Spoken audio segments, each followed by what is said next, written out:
കാറിൽ കയറി എങ്ങനെ പറയാം? I got in the car.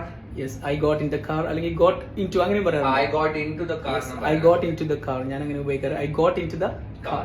Okay, അങ്ങനെയാണെങ്കിൽ ഞാൻ ബസ്സിൽ കയറി എന്നാണെങ്കിലോ? I got on the bus. Yes, car ചെറുതാണ് മീൻസ് അപ്പൊ ബസ്സൊക്കെ ആവുമ്പോ ഇരിക്കണം. അതിന്റെ അകത്താണ്. യെസ്, നടക്കാൻ പറ്റുന്ന ഇതൊക്കെ ആണെങ്കിലോ ഇപ്പൊ ബസ് ആണെങ്കിലും ട്രെയിൻ ആണെങ്കിലും യെസ് നമുക്ക് എങ്ങനെ പറയാം? I got on the bus. I got on the bus. Clear. അങ്ങനെയാണെങ്കിൽ ട്രെയിൻ ആണെങ്കിലും അങ്ങനെ തന്നെയാണ് പറയാം. യെസ്, പിന്നെ നമുക്ക് കയറുകാൻ ബോർഡ് എന്നുള്ളൊരു വാക്കില്ലേ, ഇപ്പൊ ബോർഡിംഗ് പാസ് എന്നൊക്കെ പറയാറില്ലേ, കയറാനുള്ള bus. Yes, I bought the bus. I boarded the bus, ഞാൻ ബസ് കയറി അല്ലെ. Yes, I boarded the flight അങ്ങനെയൊക്കെ പറയും.